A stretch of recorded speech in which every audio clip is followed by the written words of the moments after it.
नमस्कार दर्शकों, गरुड़ पुराण अनुसूची के भाग 10 में आपका स्वागत है। हमारी गरुड़ पुराण की पिछली प्रस्तुतियों में आपने विविध प्रकार के भयंकर नरकों और उनमें दिए जाने वाले दंडों का वर्णन जाना।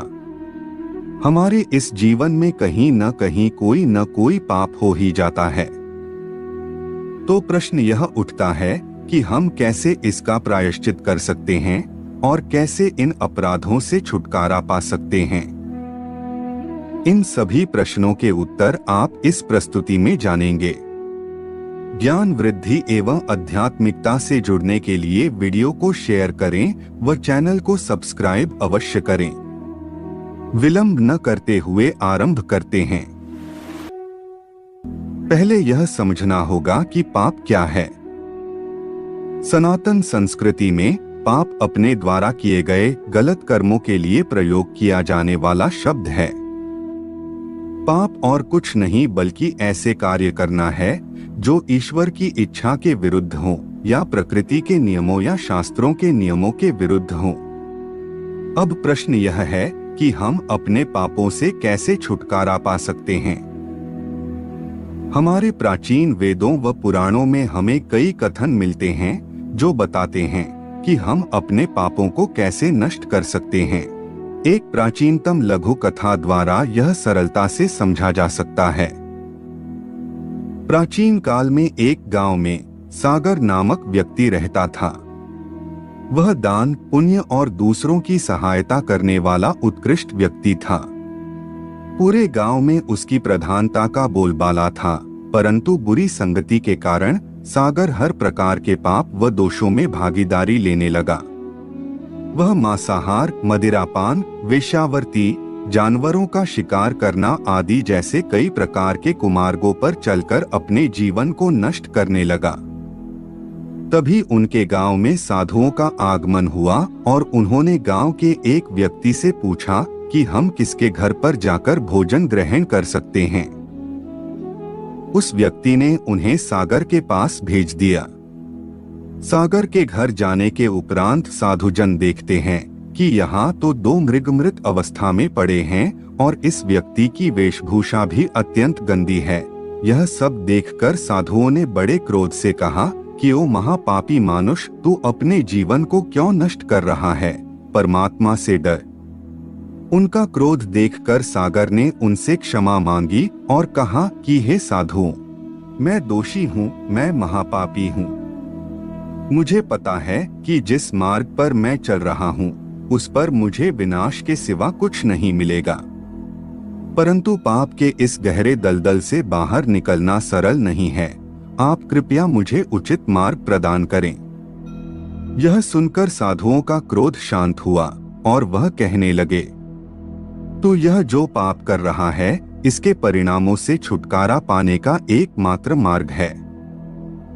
फिर सागर ने कहा, क्या प्रभु, तुम अपने इन सभी कुमार्गों को छोड़कर भगवान की भक्ति करो और नित्य उनके भजन में ही जीवन व्यतीत करो। प्रभु, यह सब मुझसे नहीं होगा, यह सब मेरे लिए कठिन है।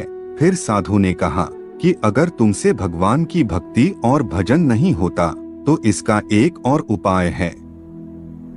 तुम्हारी पत्नी गर्भवती है, इससे तुम्हें जो बेटा होगा तुम उसका नाम नारायण रखना।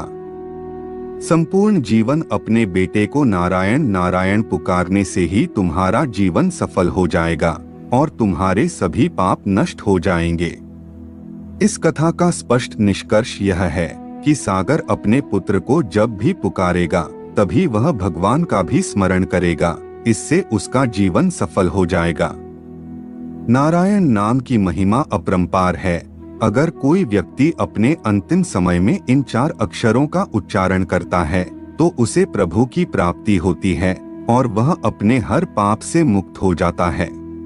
जो चोरी करता है, शराब पीता है, मित्र से द्रोह करता है, जो ब्रह्मघाती है, जो गुरु पत्नीगामी है, नीच व्यक्तियों का संध करने वाला है, जो स्त्री की हत्या करने वाला है, राजा की हत्या करने वाला है, पिता की हत्या करने वाला है, गौ माता की हत्या करने वाला है और भी कई तरह के बड़े से बड़े पापों का नाश करने के लिए एकमात्र भगवान नाम है। जो हरि नाम का उच्चारण करते हैं, कृष्ण नाम का उच्चारण करते हैं, राम नाम का उच्चारण करते हैं और नारायण नाम का उच्चारण करते हैं, वह सभी पापों से मुक्त हो जाते हैं। समस्त पापों का प्रायश्चित एकमात्र यही है।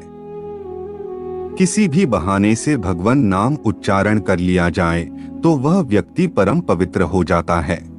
हे गरुड़, धर्मराज मुझे अति प्रिय है और जो पापी और निर्दयी होते हैं उनके लिए वही यमराज हैं। यमराज स्वयं अपने दूतों से कहते हैं कि अगर किसी व्यक्ति के गले में तुलसी माला है, जीभा पर मेरे स्वामी श्री हरि का नाम है, उन्हें तुम किसी भी तरह की पीड़ा नहीं दोगे और उनका आदर भी करोगे, उन्हें लाने की बात तो दूर, तुम उनकी तरफ देखोगे भी नहीं। जिन व्यक्तियों ने भगवान नाम का उच्चारण नहीं किया, जिसने अपने चित्त से कभी भगवान का चिंतन नहीं किया, जिसने एक बार भी प्रभु को प्रणाम नहीं किया और जिसने भगवत लीला और कथा कभी नहीं सुनी, उन्हें तुम मेरे समक्ष ला सकते हो। यह स्पष्ट है कि जिसने अपने जीवन में किसी भी भाव से भगवान का नाम लिया है, उसे नरक में नहीं जाना पड़ता। स्वयं यमराज, श्रीमद् भगवत गीता और अन्य महापुराण इस बात के साक्षी हैं। भगवान नाम उच्चारण मात्र से ही सारे पापों का प्रायश्चित हो जाएगा। श्री हरि की कृपा से उसे न तो यहाँ मृत्युलोक में पापों का फल भोगना पड़ेगा और न नरक जाना पड़ेगा। इसमें ना ही कोई धन लगता है और ना ही इसमें कोई नियम है। आप बिना नहाए किसी भी समय या किसी भी स्थान पर नाम जाप कर सकते हैं। ओम नमो नारायण का जाप करते हुए हम आज की प्रस्तुति यहीं समाप्त करते हैं। अब हमारी भेंट गरुड़ पुराण के एक और नए भाग के साथ होगी। आज के लिए केवल इतना ही। जाने से पूर्व वीडियो को लाइक करें व चैनल को सब्सक्राइब अवश्य करें। तब तक के लिए जय जय श्री राम।